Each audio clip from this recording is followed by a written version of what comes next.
Let's go behind the mask. Yes. We are back for another special edition. Every edition is special. Every edition is special on Behind the Mask podcast, but this one is special. We have a good friend of ours. He came by, he stopped by the studio, and he said, Spikes, you know what? I want to bless you with your presence, you and Tutan. So I want y'all to make sure you give it up and make sure you turn the radio up a little bit more, because my good friend, our good friend, Champ Bailey Hall of Famer, is in the building. The champ is here. I love it. I wasn't expecting it. Appreciate you. Champ, how you doing, man? I'm good. You know, I'm just living, we on the other side now, no more football. I'm just living, man. I love it. Do you miss the game? Do you miss playing? No. That's the number one question I get all the time. Do I miss playing the game? No, I don't miss playing the game. I miss competing. I miss, the locker room. I miss the paychecks. I miss all the good stuff. I don't. Checks was good. I don't miss that pain. I don't miss Monday mornings, Tuesdays. I don't miss that. Yeah, man. You put in a lot of work, and I would be remiss if I didn't even mention this, because I have to. This is you. This is your makeup. This is the commitment of Champ Bailey, 12-time Pro Bowler, 7-time All-Pro. 7-time. Led the NFL in interceptions in 2006. On the Denver Broncos' 50th anniversary team, going back to college, consensus All-American. You did everything. Nagurski Award, Trophy Award winner. But most recently, the Pro Football Hall of Fame class of 2019. We want to say congratulations to you on that honor. Thank you, brother. Thank you. Big time honor, man. And it seems so surreal. I came up there to support you during your induction. Thank you. How does it feel? I mean, I know it feels great, but now that you're after the induction, how has life been compared to previously? It's definitely different. Being in Georgia, I always got a few pats on the back, go Dogs here and there, but now it's the other fans, from other schools. I get more Auburn Tigers, come up to me. But that's all right. We love you too. I make them say go Dogs from time to time, so. But you love it. Things like that. It's different. I've accomplished something I would assume every football player looks to want to accomplish on some level. At least I think all of us dream about it. And, I've been dreaming about it a long time, and to see it come to fruition, it's an amazing feeling. It's funny, before that weekend, I would have asked all the Hall of Famers, like everyone I talk to, man, what do I expect? This and that. And they just shake their heads speechless, because it's just one of those moments, man, you just can't explain what that's like unless you live it. And that collection of moments that weekend leading up to, my speech, it was amazing. So when you're from Kentucky, right? Made it to UGA to play ball. Did you, as a kid, we all have dreams and aspirations, things we want to do when we grow up. Did you know that football was it for you? And did you ever think that you would actually become immortalized in the Hall of Fame? Well, no, not very early. But when I say very early, I mean before I touched the football. Yeah. Now, before I touched the football, I saw my brother play. Mm-hmm. And he's 3 years older, my brother Ryen. And, my dad also played. So I had examples in the house. And football was always something we'd watch, something we play outside. So it was sort of a no-brainer that I would try to play. Mm. Now, how good I'd be, I didn't know.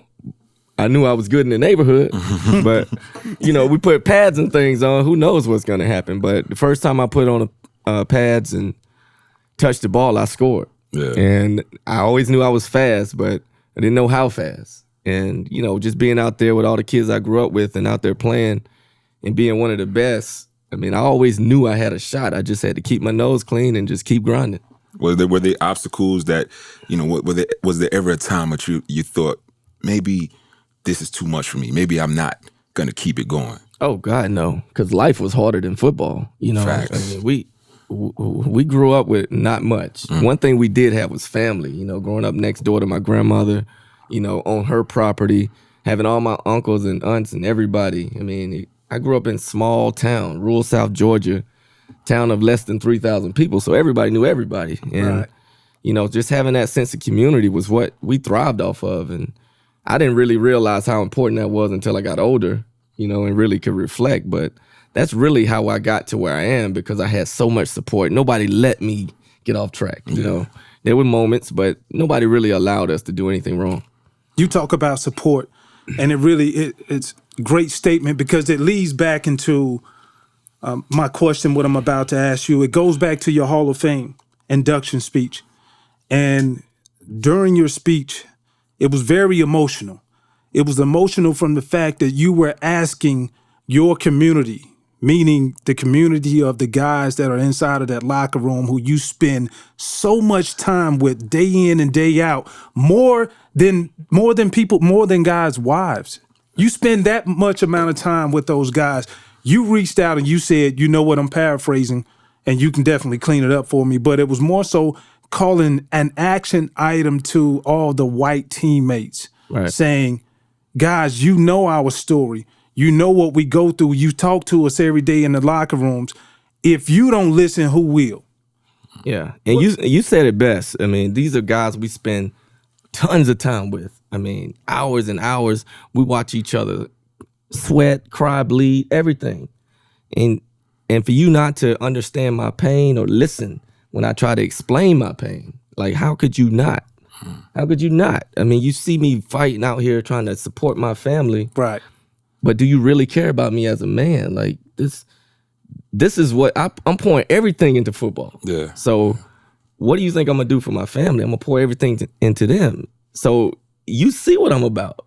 How could you not listen to me? So, you know, it was frustrating. You know, you see everything that happened with Kaepernick, and, you know, you see all these other guys trying to be a force and trying to, you know, stand for something bigger than themselves. Right.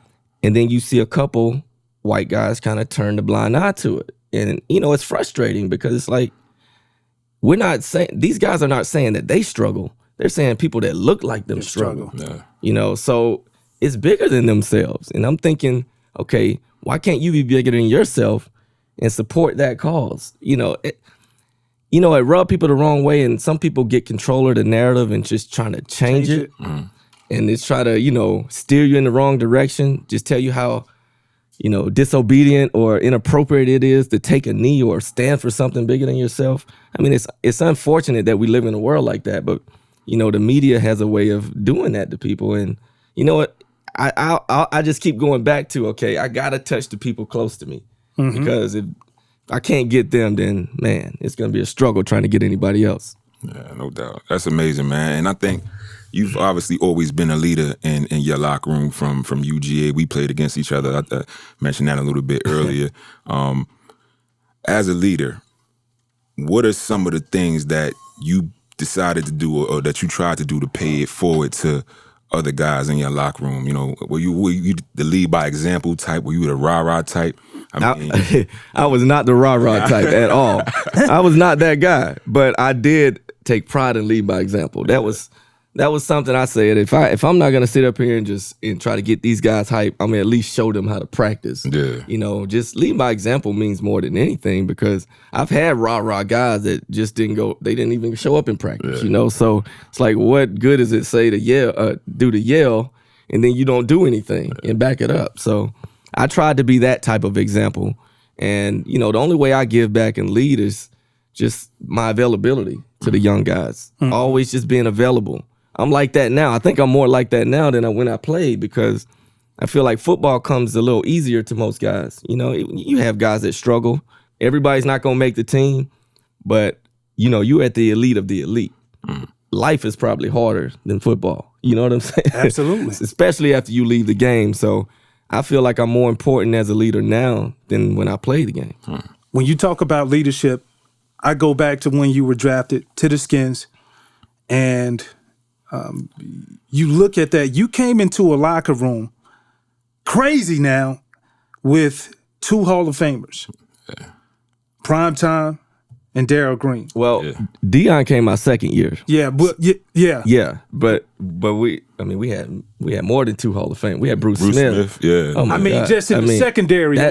Just in the secondary. Yeah. So I'm just thinking like from a knowledge aspect, you coming in, you all everything. Running back was your first position when you first even learned about the game of football. We talked about it before. Most people can come in and be like, you know what? These guys are kind of past their prime. And just say, I'm going to do it my way since I saw both of your games, and y'all did it a different way. It's easy for a young pup to come in and say, you know what? I'm going to do it my way and show him I can be just as good or even better. Why did you decide to take the route that you did? Well, I think that was just my personality. I mean, I always took a humble approach to the game. I mean, the game has a way of humbling you if you get out there too cocky, too arrogant, and not taking care of your business.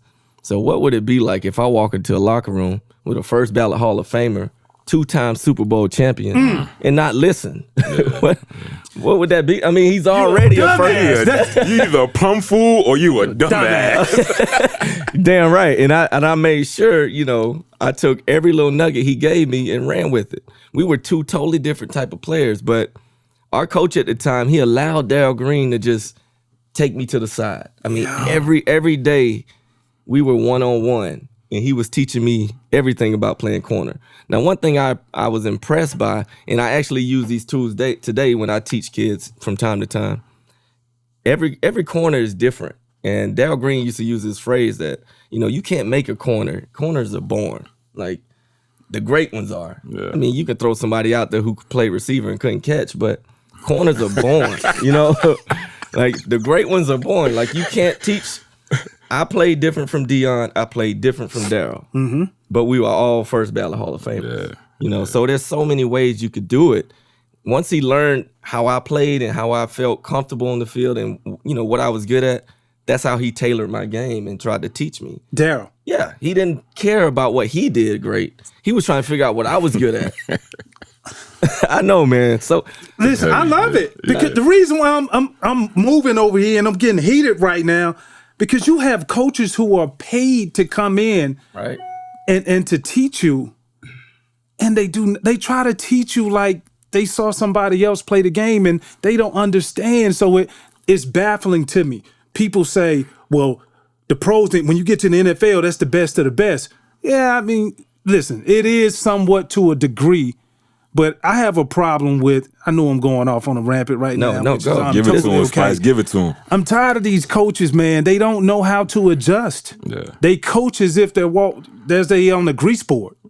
Right. And then they just, this X is going to do this and that, so you do this and do that technique. I hate it, man. So I really commend Darryl Green for that. Yeah. Being able to show you that and teach you and tailor it to your athletic ability. It goes back to time. And I think this is what coaches struggle with a lot too, is they don't have time to do that. They don't really have time to do it. So they get pigeonholed into this little one way of doing it. Okay, we're going to get the X's and O's on the board, but I'm not going to teach them about technique and how to do this or that. Right. If you've never played corner, you probably don't know how to coach it. Yeah. But you know how to tell me to get lined up. Mm-hmm. So it's up to some veterans or somebody or some coach you had in the offseason to teach you how to play, like technically sound. And you don't have that unless you spend more money and more time. It's just more money, more time to really learn how to play corner. It's a unique position. I mean, you're doing everything backwards. Yeah, so, that's a fact. I mean, how many most of my coaches were white. I mean, I don't see a lot of white corners running around here, so I don't assume they play. You know what I'm saying? I mean, that's real. That's just, it is what it is. Yeah, it is what it is. So I was lucky to have 2 Hall of Famers in my first 2 years. Lucky. So how was that meeting room? I mean, I know you're competitive. Deion obviously is. Darryl Green. All you guys were fast, 4'2", 4'3" guys. You ever came out and say, yo, I know I'm the young pup, but I'm faster than all of y'all out there? I mean, they talked a lot of trash. They talked a lot and still do, right? So they would never get on the line. Let's just say that. No, they would talk a good game, but they wouldn't get on the line. What would have happened if they got on the line with you? Man, come on. I was 22 years old, a track guy, just like them. Yeah. And they're old. 35 and up, nah, there's no way I'm gonna let a 35-year-old man beat me running. That's just not gonna happen, you know? I'm fast, I'm confident. There's no way they would have beat me, but they would never line up. I know that. I want to go back to this because I want to make sure I like clear understanding. So when Dion was there, he came your second year, Daryl was already there. Right. How willing were they to be able to give you the information? I know you said Daryl was. Well, what about Prime? What are some of the things that you and Prime would talk about, or some of the things y'all would do to create that bonding moment, or even just giving out information that, you know what, I know I can give this to you to make you that much better? You know, it was unique. It was really interesting, you know, because I didn't know what to expect. I swear, when they signed Dion, I'm like, man, I'm third corner now. Hey, you know, we don't. That's how much respect. That's why we. That's how much respect I had for them. Yeah. But Coach definitely made sure he called me and was like, no, you still starting. You know, we'll figure out who's gonna be coming off the bench. But you know, I ended up starting, and you know, when Dion came in, I'm more built like Dion than Daryl. You know, same size, you know, same height, same type of play. Love playing at the line, getting our hands on people. So I'm thinking, you know, I would learn a lot more from him. But really, he saw what Daryl was teaching me, and he would just add something. And he just add something. Because I know if you ever watch Dion highlights, he would get in his motorcycle stance, right? Where it's really an intimidation factor. So he would cock his legs back like he's about to run a 40 or something. But what people don't understand, he always comes back to being square. Like that was just now sometimes he would go after a guy, you know, a slow guy. Yeah. You know, you don't do that to a fast guy. I think of Bad Moon Rising when they got into the, you know what I mean? When they was fighting. Yep. Yeah. But see, one thing about Dion, he always knew where he survived, and that was just staying square. You know, that's technique stuff. All the other stuff he was doing just to intimidate you. All the antics. It's just mind games. Yeah. You know, but yeah. So, you know, I took a few pieces of that, but he would always go back to what Daryl was teaching me, because everything was about your feet. Your feet. Man, I don't care if you can get your hands on anybody. I don't care if you never touch anybody. Doesn't matter, because if your feet are off, everything's off. Right. So that's true. I thrived off that. Daryl, he was the type, he was small, so he tried to stay away from everybody. Yeah, he just wanted to shadow people. He didn't want nobody to touch him. And he became a first ballot Hall of Famer off that. But Dion was a touch him. You know, I got to get my hands on him. But he also understood the feet factor in the whole thing. Yeah. So it was just two different ways of learning. And I just took everything, because Dion, he would just say something like, yeah, just always think about your feet, though. You know, always think about your feet. He would always reiterate what Daryl was saying for the past 2 years. It was, man, you have no idea how blessed I was.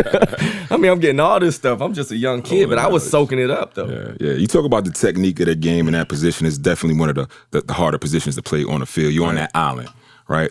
You came in the league, and I call the era the golden age of wide receivers. Right. You know, you have some of the greatest of all time that have played in that time span. You got your Jerry Rices, your Randy Moss, Larry Fitzgerald, Steve Smith, Marvin Harrison. The list goes on and on and on. Eric Mose. You had to go against these guys week in and week out.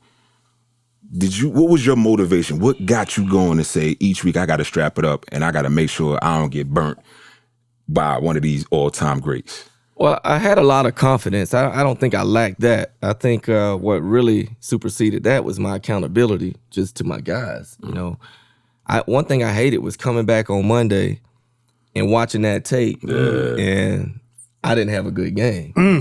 So that meant everything. I can't sit in that room and be the guy that caused us to lose the game. You know, that's almost equivalent to, like, when you know you did something wrong at home and you say how the community raised you. Yeah.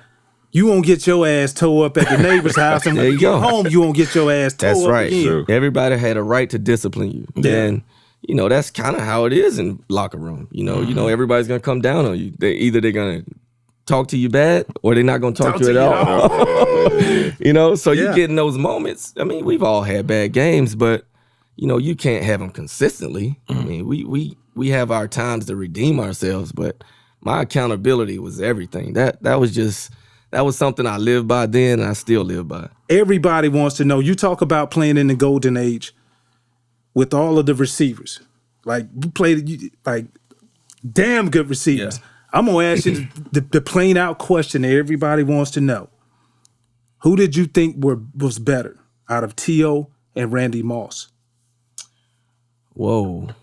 I'm going to say Randy by a slight edge. And I know they presented different challenges, so maybe that's the question. I think Randy's his biggest strength was probably scarier than T.O.'s biggest strength, which is that deep ball. You know, that speed. But T.O. was a beast. Because one thing about T.O., you don't find guys that big that could run so hard and run fast and, break tackles. He was hungry.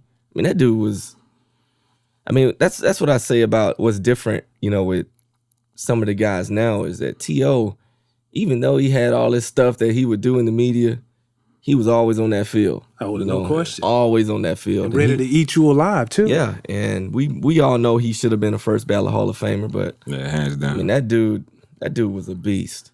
So, deep ball. Let's talk about deep ball. Right. When you look at T.O., you look at Moss. You mentioned Moss. You like Moss with the deep ball. Was it the fact that he could run, or was it the fact that he could just moss you, or was it both? It was a little bit of both.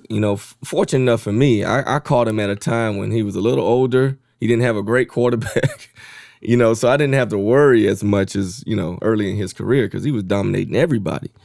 And shout out to Dante Culpepper. That was a silent shout. Oh, you better believe it. Yep. Man, they were a mess. And I never had to deal with that. But, it's Moss will set you up. Like he'll come out, run a curl. He'll run a nice little dig, get down on the ground. The next thing you know, he does the same moves, and he's 5 yards past you. He did that to me a few times, but fortunate enough for me, he didn't have a good quarterback. And they didn't get him the ball. So I never had a chance of getting mossed. Thank God.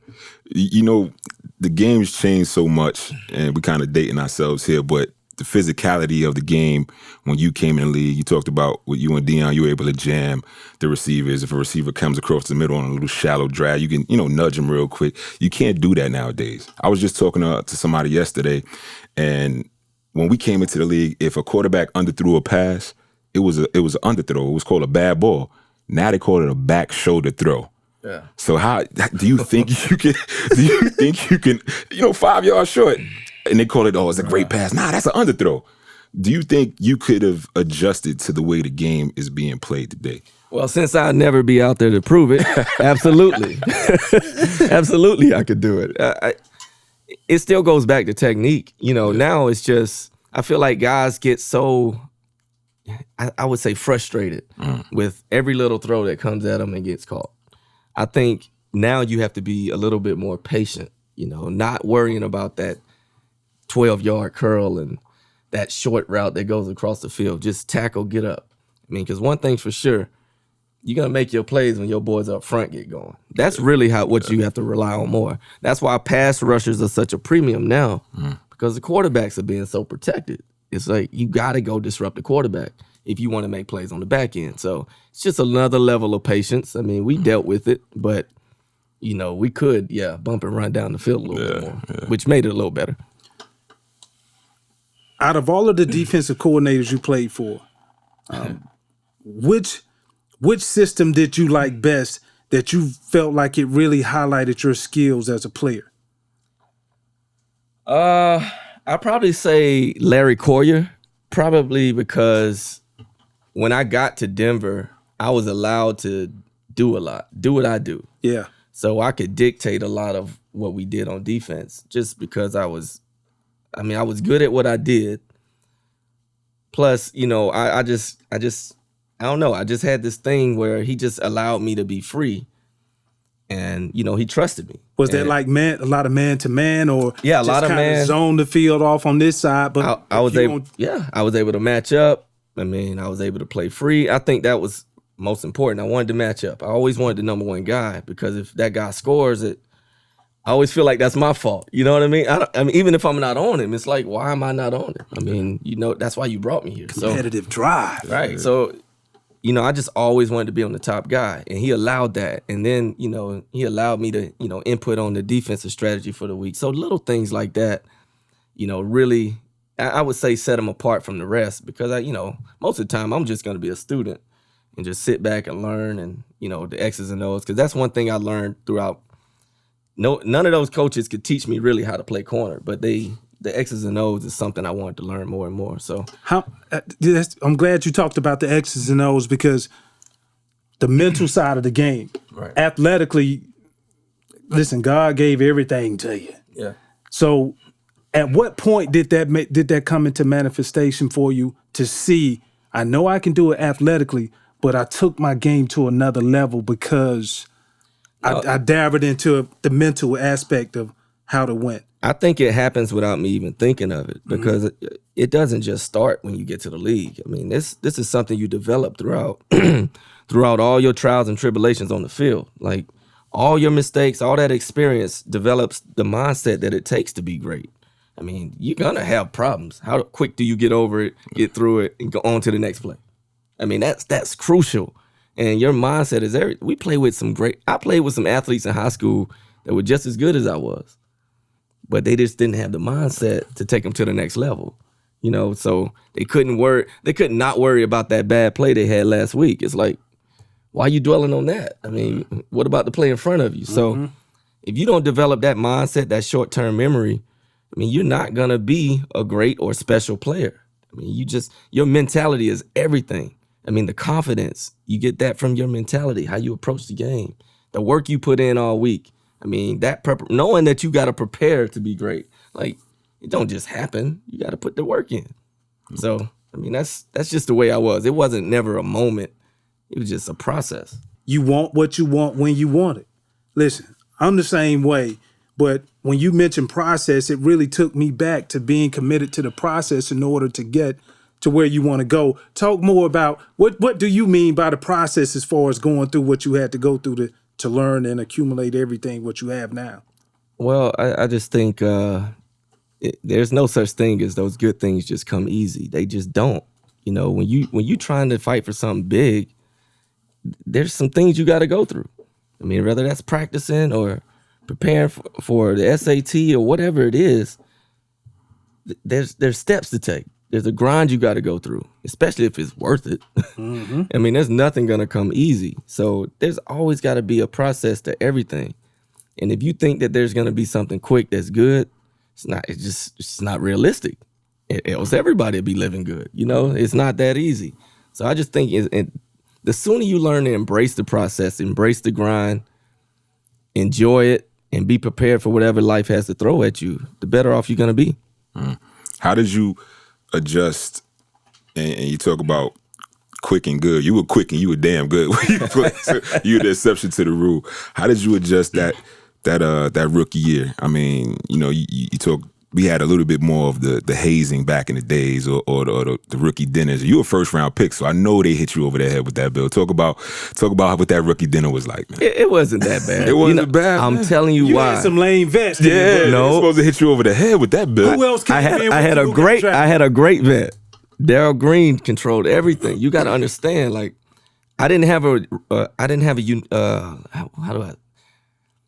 the common locker room that I walked into. My meeting room with him in the room was different from any meeting room you could imagine around the league, because who else has a first ballot Hall of Famer in their meeting room that's there every day, that has a respect, two-time Super Bowl champion with that franchise? So there's no dynamic greater than that. So whatever he dictated, that's what happened. So he didn't allow things to get out of hand. I mean, guys were messing with me and have me carry pads and sing on the drop of the dime. What song did you sing? I don't even remember. Probably some Marvin Gaye or some shit like that. It was something I could just sing right then. Yeah. So it was moments like that what happened, but that's all in fun. So it's not that bad. There was no tie me up to a tree or none of that. Yeah, did they make you go get donuts, anything like that? Oh yeah, breakfast, yeah, all that. I mean, but every day? That's it. No, there was Saturdays, right? I think it was Saturdays. Yeah, Saturday mornings. That's right. Yeah. That's exactly when it was. And that tradition still stands today. So I mean, that's one of the good ones. But nothing major. Like I said, Darryl Green controlled everything, man. I bucked the system. Spike's laughing because I told him this story. I bucked the system. Okay, explain. I'm from New York, and I'm thinking I'm a thug. I had cornbraids, and my man Darren Howard used to play with us. He said, corn rolls or corn braids? Corn rolls. Are they the same thing? Same thing, man. Must be that New York City type. That's what it is. Damn, New York. So I'm thinking, I'm thugged out and all of this, and then my man D Howard said, man, how you gonna be a thug and you got dimples? Oh no!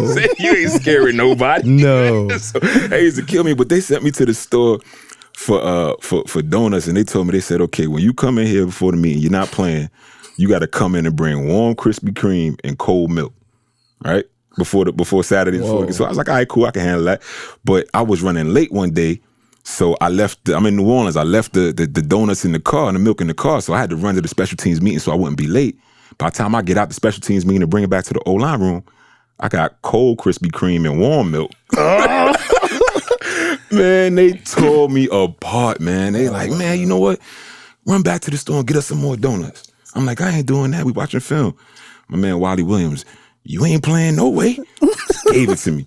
So I'm looking at the coach like, I can't leave. Sorry ass and go coach to is the like, store. nah, you got to go. And I got Willie Rofe, Kyle my Turley, God. Chris Aioli. I got these vests. Another Hall of Famer in the room. Hall of Famers in the room. So this is what I'm going against. So they shot me down in terms of my bravado, my confidence. Because I'm from New York. You ain't gonna punk me.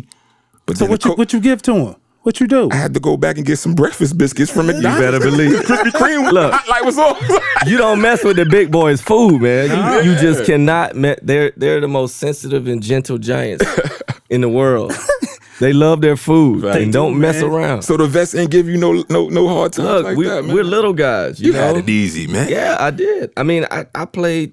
Like big guys would try to tease me, but Darryl Green wouldn't let them. Nice. I was protected. I was That's protected, dope. man. That's dope. They needed me on Sunday. They ain't need me because I wasn't playing. See, exactly. So they gonna put you through the ringer. You better believe. I tell you this though. No, I had a donut story because it was every Saturday. I had to show up with the donuts. I still remember this. Our center, Derek Brills. He was like, This is him now. This is how he talks. I'm a rookie, Cincinnati. He was like, hey, me and you will forever get along under one condition. And I was like, what's up? Make sure you bring them goddamn donuts. And them donuts need to be there, and we need cold milk. Yep. That's And I was lineman. like, and in my mind, I'm thinking, like, that's it? Like, of course. I'm like, yeah, I got you, man. You're like, cool. So first 2 weeks, all right, I'm timing it. I'm way early, but it's cool though, But when you're a youngster, you think, man, I'm coming too early. I could have got 5-10 more minutes of sleep. So my dumb ass gonna sit up here and say, all right, let me hit the snooze button. Woke up late. And I was like, man, if I'm late, they gonna fine me $2,500. And I ain't giving them folks no $2,500. I'm $2,500. So I run into the locker room and I was like, fuck, that donut. Man, Derek Brills was right there waiting. He was like, hey, Rook, where are the fucking donuts? I just looked at it, man, and all the offensive linemen was standing just looking like, and Big Willie Anderson. Hey, man, come on, Spike. You from Auburn, man. You supposed to have the goddamn donut, man. So I'm just like, dog, that was, you talk about being in meeting rooms where you retire, where you be like, oh, I can't watch this game film on Monday because I played bad. That was a fault. Yeah. And they didn't even talk to me for a whole week until I had to redeem myself. I got them boys, 3 cases of donuts instead of like 1 for their room. For real, straight up though. So I understand what you mean. Hey, don't mess with those big boys and their food, man. Nah, you can't mess with their food. Did you ever flip the script when you were a veteran? How did you treat the rookies that came in? Did you do the same thing that, you showed the love that Darryl Green showed to you, or were you kind of a little bit more hard on them? Nah, to a certain extent. I mean, you got to earn that respect, right? For sure. So we had some rookies that, try to push it a little bit. I never forget Fred Smoot. Smoot. Okay, so tell us about Fred Smoot. I'm in my 3rd year, and going out of Mississippi State. They're just going around to the rookies, like telling them what they supposed to do. Okay, you got to sing, you bring the donuts or whatever we were talking about at the time. They got the Smoot, and Smoot was like, no, I'm going to take the physical challenge. Like, what does that mean? Like, what? Oh, so he making up his own rule? Yeah, he's like, no, I'm taking the physical challenge. Like, all right, Smooth, all you got to do is... I'm about to put these hands on y'all ass. No, he's singing and talking and running his mouth all day anyway. Anyway. But when we tell him to do it, he don't want to do it. So he's like, I'm taking the physical challenge. Okay, so, of course, what they did, they got his clothes, put them in the freezer. Put them in the cold tub, put them in the bag, put them in the freezer. Right? Clothes that he wore to work. That's right. Took his keys, tied him up to the goalpost. I mean, with tape. And guess what he doing? Still talking. I mean, I'm like, well, if that don't work, then what's gonna work? Because we can't really truly haze him. Right, you know what I mean? So, I mean, that dude was special. I'm telling you. Man. Still talks. I think he's on the radio somewhere to this day, right? Yeah, he go at it. That's my guy, though. Love him to death, man. But damn, he was a bad rookie. He was terrible. Didn't do anything for us. Oh, man. Hey, we fast forward, the trade happened, played well in both places, everywhere you've been. And when you look at the end of your career, the opportunity to, I still thought, how many years did you end up playing? 15. 15. I still felt like you could have went maybe 3 more years. I think at least 3. So you didn't feel my feet, huh? No, I didn't feel him. I didn't feel Patrick Willis' feet either. He damn retired. Yeah. And I saw it, and I thought it was a misprint on TV. Yeah. But I guess my point is that when you look at other players, you look at like Charles Woodson, you look at a Rod Woodson that probably could have, they extended their careers by playing another position. Right. You chose not to. Every snap you play at corner. Why did you choose to retire? Even though a lot of fans, including myself, looked at you like, you know what, Champ probably could have got a few more years if he would have went to safety. I think it was timing. It just never felt like the right time to do it. For one, I wasn't ever gonna press the issue because safeties make way less than corners. So, from a business point of view, hell no, that's not a good idea. But I also was playing at a high level at corner until I got hurt. And then why would I make that change? Why would I initiate something that nobody's talking about? Everybody's like thinks they can see the future. Right. I mean, like, it just seems like I should have, right? But no, I mean, I felt like I was still an elite corner up until I got hurt. And why would I take a step back and go to safety? I mean, it could have been a more proactive thing, but I still got 15 years at corner. I just never saw a need to do it. And by the time I got to the point where it probably would have made sense, I was done. I was mentally checked out. Like, physically, I probably could have kept playing, but mentally, no. Did you ever feel, and I think you were with the Saints the last year, correct? In the offseason or something? Yeah. So now you got a Hall of Fame quarterback in Drew Brees. One of the things that Spikes and I always talk about is that ever elusive Super Bowl ring. Now, I'm pretty sure you thought, you know what, I might have an opportunity to switch positions and go after that ring because we all want one. I mean, every player that plays wants one. Did that ever come into your mind as to, I'll stick it out just one more time to chase this ring, or you just... Nah, I never let that dictate anything at the end because, I was dealing with my health, so that always was in the top of my mind is, can I play? And I tried to play corner because I was competing for a starting spot in training camp. So, I mean, nobody proposed going to safety. Nobody saw me as a safety. Every coach or GM I played for, they always talked about corner. So I wasn't gonna talk myself out of being a corner. So that's just when my bread's been buttered. Why do something different? The ring part, I mean, yeah, it'd have been nice to get a ring, but I don't dwell on that. I mean, it's a team game, so I know I put everything I had out there, right? So I could live with that. So that's a good point because me too. I played 15 years, and I was chasing that ring. I was chasing that. Right. I was chasing that. Listen. I'm getting passionate about it now, and I never could catch it. Never could get on a team that could quite take me there. How hard was it seeing when Peyton came into Denver, and you're gone now, seeing those guys earn an opportunity to get that championship ring? Well, I had an opportunity just like they did. We just didn't take advantage of it. And I think people forget. I like when I don't reflect because I'm an optimist. So I don't reflect on this until after the fact. But I'm thinking about going into that game, man. We lost so many players on defense. You know you can't win anything without defense. Yeah. Like, you got to have a defense. I don't care who you are. I don't care how good your offense is. Your defense ain't good, you ain't going nowhere. So we lost Von Miller that year, Chris Harris, Derek Wolfe, Kevin Vickerson, and a couple more that I probably forgot about. I mean, but those were all 4 starters on all levels of the defense. Now, I look back, I'm like, how in the hell did we even have a chance? How did we get to the Super Bowl without those guys? I mean, it was really because our offense, but we didn't win a championship. You only do that with good defense. And right. If I could have reflected the way I had after the fact, I would have probably went into that game thinking we didn't have a shot, you know, because that defense we played was probably one of the best ever in Seattle.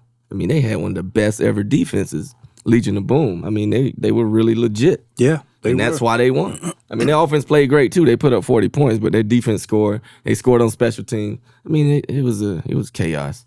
But, you know. And in all your 15 years playing, I'm sorry, guy. Yeah, but I have no hard feelings that they won. I still cheered for them. That was my boys out there. Right. You know? No, I mean, I want them to win one. I'm glad they did. Yeah. In all your 15 years of playing, all decade for the 2000s, amazing feat. That means you were revered as one of the best or the best 2 cornerbacks in a decade. That's heavy.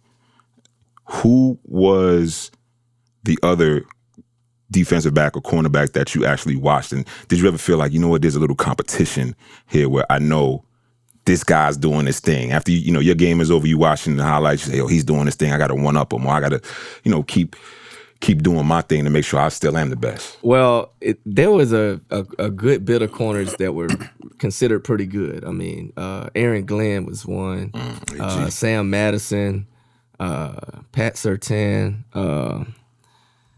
There's obviously Prime was good, but he was getting a little older. Troy Vincent. So those guys were kind of mainstays. Bobby Taylor. I mean, they were like some of the elite corners at the time. Mm-hmm.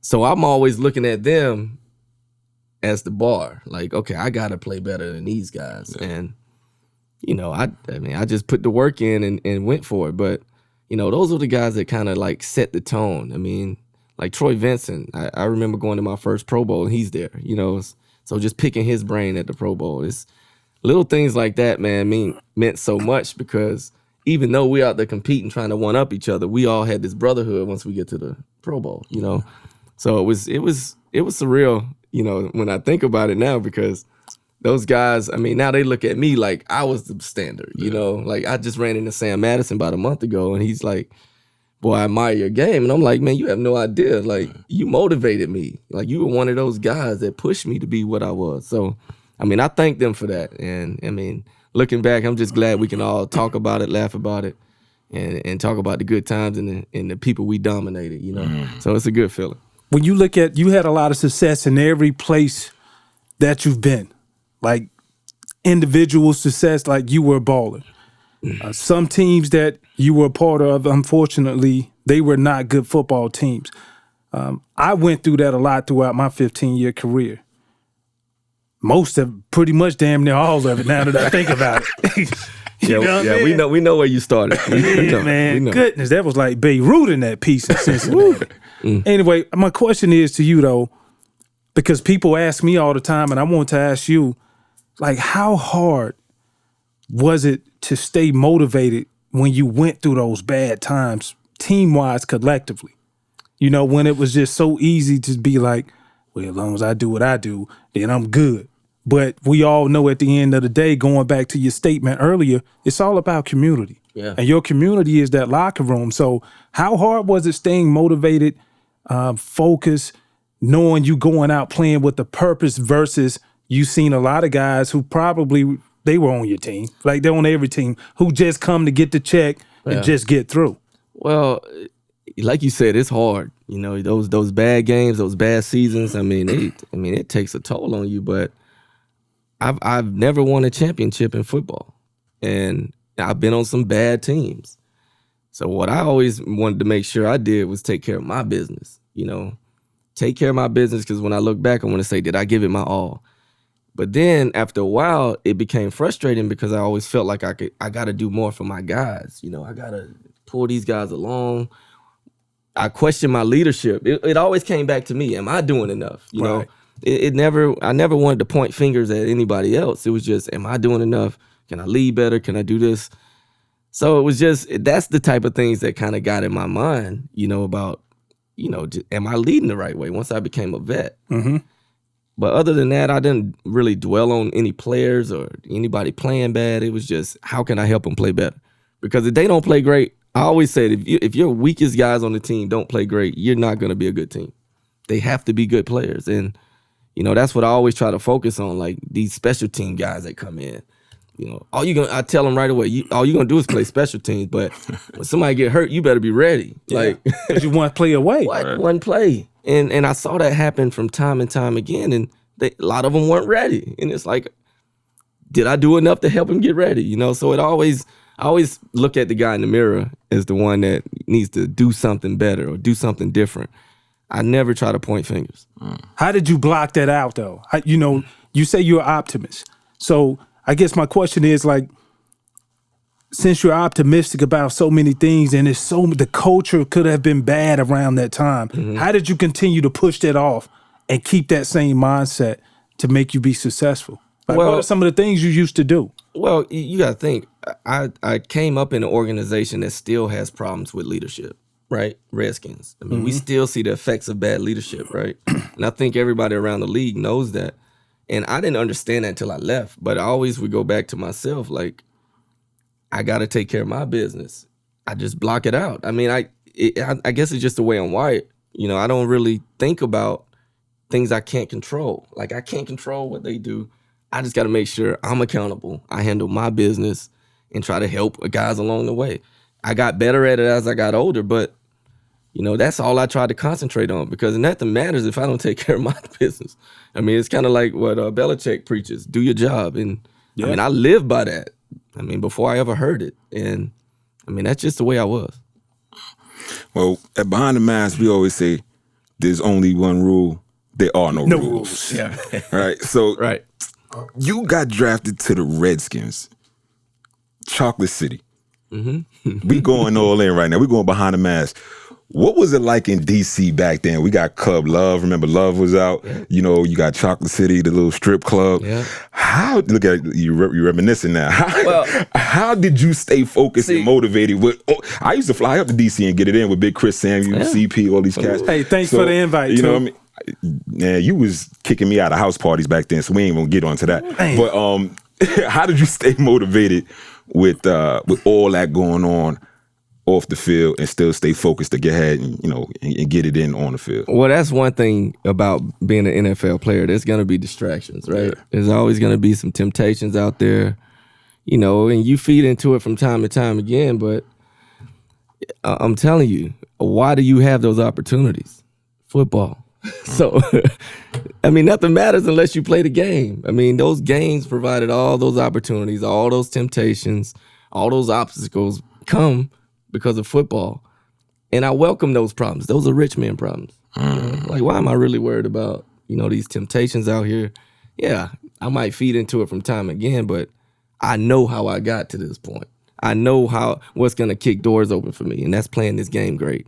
So I was able to grow up and go through all that, all those distractions and come out on the other side, with a lot more experience, a lot more to tell these young guys about my mistakes. And hopefully they don't make them. So, that's just how it keeps going. And, you just got to always remember where your bread is buttered, and it was always football. So I never took my eye off of that. Rich man problems. I love it. I love it. But it's real, though, because essentially you're looking at, listen, man, I got drafted when I was 21 years old. Yeah. I had poor man problems. Yeah. And for me, when it changed for me is when I asked my mom and dad, I was like, hey, man, how much y'all in debt? Like, I'm finna pull you out of this thing, man. We finna change it. 85 grand, G. You know what I'm saying? Supporting a household of 4. So to be able to stroke that, I was like, this is a rich man problem that I can solve, and I'm gonna solve it, goddamn. So you got your parents out of debt? Yeah. Oh, my parents created more debt. Well, listen. So Yeah,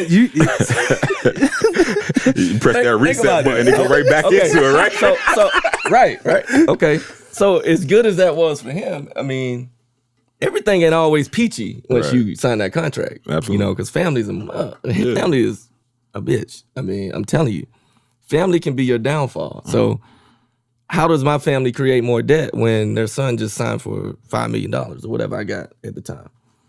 Which was a lot more than what you got, right? Yeah, I got 3.6.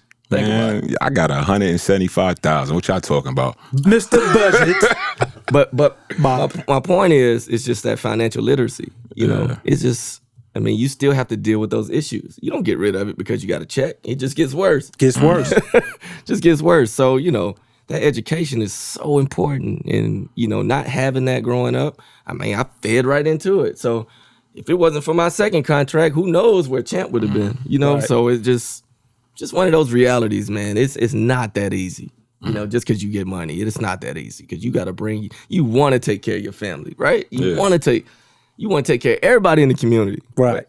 But everybody ain't your cousin. Everybody ain't your family. And you just got to try to make the wisest decisions possible. And when did you finally say no? When did you finally say, you know what? Nah, I can't do this no more? It probably maybe my 3rd or 4th year in Denver.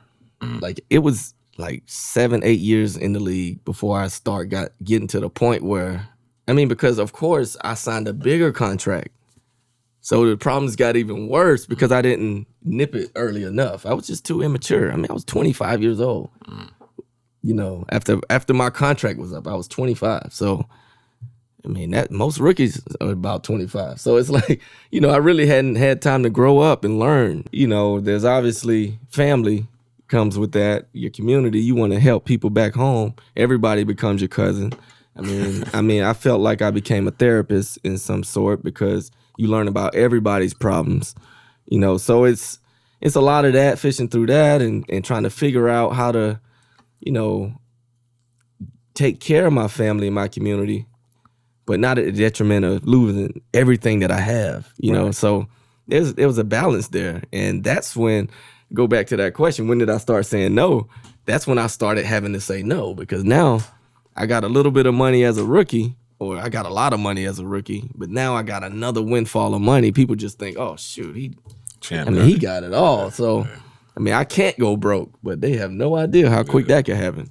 And, you know, I wish I would have reflected on some of the, you know, previous stories of guys that lost money and this and that to tell my family and educate them. But it all goes back to, man, it's a process to educate people, especially when they're older. You're not going to change people's ways. And, you know, that aunt that, you know, don't have anything, you want to take care of her. You give her a windfall of money, she's going to spend it. That's all she knows to do is spend. Right. So, I mean, it's dealing with that and trying to create some balance. It was hard, but we got through it. You know, burned some bridges here and there. I mean, they actually burned them my way, but I mean, that's how it is, man. You got to learn to tell people no real quick because not everybody has your best interest at heart. And having money is just going to create those issues, and it really reveals who people really are, you know?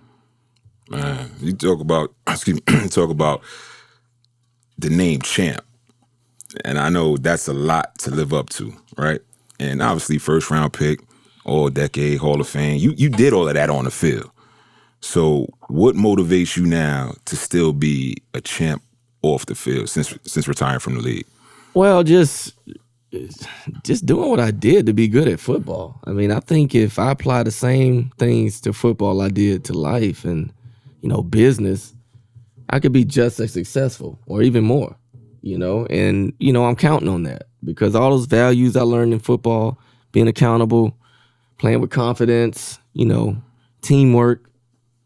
I mean, those are great qualities that apply to everything in life. You think? So I'm like, and then you play the ultimate team sport. I couldn't be more prepared for everything that you throw at me. So I think one thing I realized football's taught me, when things aren't going bad or you know a relationship's bad, it's time to cut it.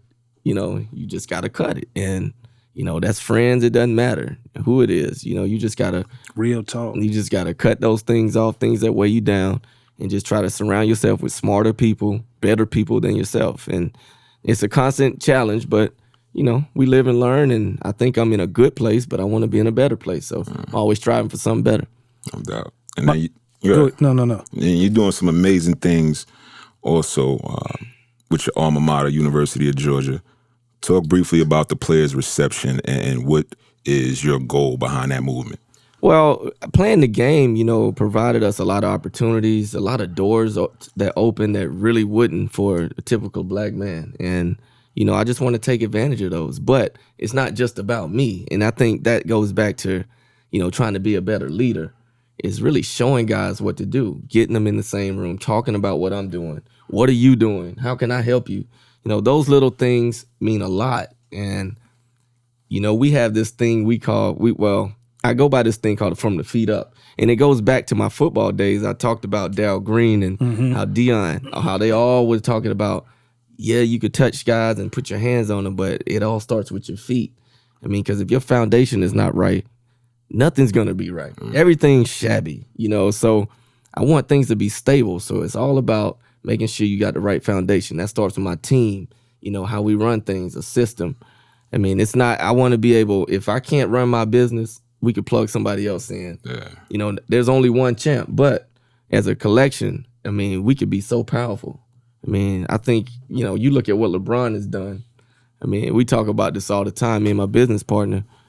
Like, he's done it because he's so big. But I'm like, I'm not LeBron, but imagine if 2 or 3 people like me got together. We could be just as big or bigger. So we got to continue to gather, and that's what the players' reception is all about. Getting guys in the same room, connecting them with fans, corporate guys, just so we can figure out how we monetize these relationships that we built throughout the years and also do business together. We all have great work ethic. Let's continue that, and let's do business with good people. That's what it's all about. My last question I got for you. Even though you finished up Hall of Fame career, are there any regrets throughout your career that you would like to go back and say, you know what, maybe ideally I could change this, even though I know I'm going to still be a Hall of Famer?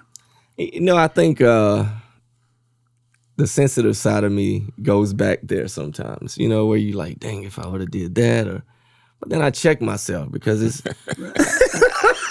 I walk in my closet, I unzip that Hall of Fame bag, and I see that, right. So For sure. that's all the validation I need about anything related to my career, because all those bumps and bruises, injuries, all the losses, all the bad games, all the bad coaches, none of that matters now. That actually propelled me to putting that jacket on. So, if I changed any of that, who knows what would have happened? It would have steered me the wrong way. I don't know. But I ended up on a trajectory to get that jacket, and I got it. And I'm proud of it. I don't care what happened along the way. I got the ultimate prize, Right. No doubt. Do you ever stunt and we might go to the mailbox in the morning with the robe on. You ever go to the mailbox with the Hall of Fame jacket on? No, but I'm going to do that tomorrow, though. Make sure you have somebody taking pictures. Better believe Put it on the gram. Put it on the gram. You got that? All right. No, he think I'm calling him. Man, but we appreciate the time for taking us behind the mask for the Champ Bailey special edition, man. We really appreciate the time. And you know what? I got one more question for you. My last question is this. We briefly mentioned about what you were trying to accomplish at the Hall of Fame by making that speech and calling on all of our white teammates who sit in that locker room and know and understand what we go through. Have you heard what type of response? Did you get any type of response from some of your teammates? I'm glad you asked that question, because that's what it matters, right? Right. That's reaction. What matters, the reaction. Yeah, the reaction. Okay, so, oh man, how do I put this? Okay, where I live, I don't see a lot of me. I don't see a lot of black men, so I expect something. I expect somebody to say something. Now, I invited a lot of my white friends to this thing. They all had great things to say. They all loved it. I got texts from people that I never met before. But there are some people out there that just Reluctant to change. Oh, great. Congrats on the Hall of Fame. I know damn well they heard my speech, but they won't say anything. But I take note of that, and I just know there's more work to do. There's just more work to do. It's just, we just got more work to do. It's not going to happen overnight. I can't be the only one saying it. Right. We just all got to say something. All got to do something on some level, bring more awareness to it. And at some point, maybe it'll take shape. If that person don't get it, maybe the kids will. Because that's one thing I did notice. One of my friends say, I've never had this conversation. One of my white friends, he said, I've never had this conversation with my 2 twin boys. They're 9 years old. But when they heard you speak, because they look up to you, now they want to talk about it. He would have never brought it up because he don't know how. Right. But now he knows how, and I enabled him to do that. Great. So that means more than anything, because now, whether I change his mind or get him to listen, I bet his kids would be different and better off because of it. I just, that's all I care about, just trying to, joggle your mind and make you think of things a little differently in a better way. That's dope. And you're using your platform for positivity to affect the next generation. That's amazing. Tell the Behind the Mask viewers, listeners, how they can follow you, keep up with you on all the social media platforms if they want to reach you.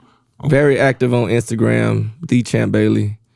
Follow me there. Also, if you want to text me, quick response, 404-994-8030. You giving out Oh my goodness, he's giving out the digits. Can I get your social? Did you hear me? I said 404-994-8030. Hit me up anytime. Of course, man. You know how to find me. I get the social security. I want part of that bag you got. Anybody who knows me know I'm very easy to get to. Open up some credit cards. No, I don't know about all that. Nah, I got you, man. But hey, thank you for sharing your stories, bro. And we appreciate everybody listening because we took you behind the mask today. And best believe, what came up is exactly what came out. That's what we do. Appreciate you, champ. Thank y'all, man. Appreciate it.